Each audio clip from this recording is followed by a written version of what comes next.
je suis d'un petit village arriéré de la Flandre. Les gens, ils étaient toujours dehors, dans les arbres, dans les fossés, à jouer avec des grenouilles.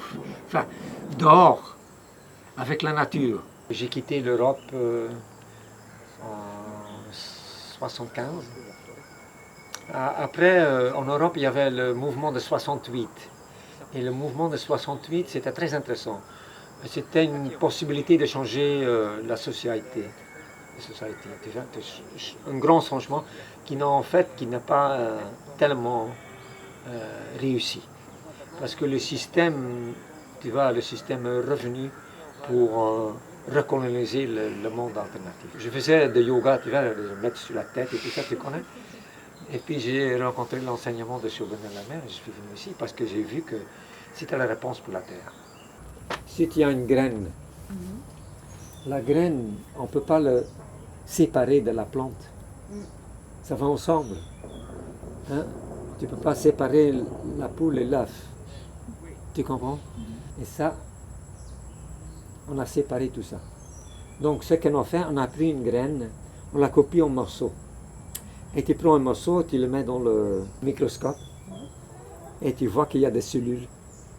Et dans les cellules, il y a des chromosomes. Et dans les chromosomes, il y a des gènes.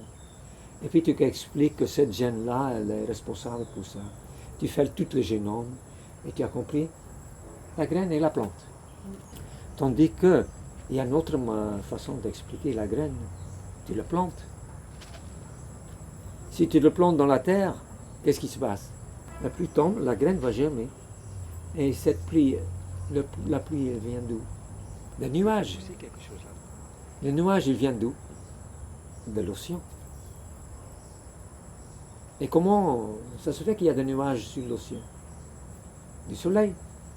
Et comment le nuage est venu ici? L'océan là-bas, mais le nuage est venu ici, par le vent. Donc, si tu as une graine, tu ne peux pas séparer la graine de l'océan, du soleil, du vent, de la terre. Donc, il y a tout un environnement autour de la graine. Il y a une énorme interaction entre la plante, le climat, les autres plantes, les oiseaux, les animaux, les maladies, les fungus. On ne peut pas séparer tout ça. Tu comprends? C'est un truc vivant. En plus, la graine, elle est utilisée par un être humain dans l'agriculture. Si tu as des tribus, ils ramassent, ils récoltent. Mais si tu fais de l'agriculture, tu plantes. Donc il y a des êtres humains qui entrent en relation avec la graine. Tu connais la main verte? Donc c'est des gens qui plantent et tout pousse. Il y a des autres qui plantent et ça ne pousse pas. Tu connais des gens comme ça partout. Comment tu expliques? Génétiquement, quand tu plantes une graine, avec un ça devient grand, avec l'autre ça reste petit. Comment ils expliquent?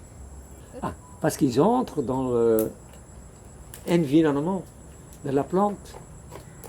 Et on peut développer ça. Il faut entrer dans la nature. Il faut abandonner la ville là, et se mettre dans la nature. So, de temps en temps, tu vas dans la nature, tu restes tout seul, et tu ne fais rien. Tu laisses ça. Et petit à petit, tu vas commencer à observer. Tu peux faire ça, disons, tu prends la terre 1 mètre carré et tu regardes. Et si tu as de la patience, tout d'un coup, il y a des fourmis qui vont venir. Il y a toute une vie qui va se montrer.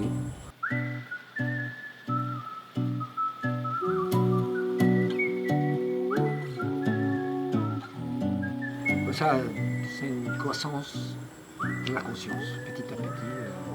Tu te mets sur comme ça. C'est tout. Même avec toi, autrement, tu ne seras pas ici. Ouais, ça c'est clair. Toi aussi, autrement, pourquoi tu seras venu à Oroch de la France? Pourquoi tu es venu là?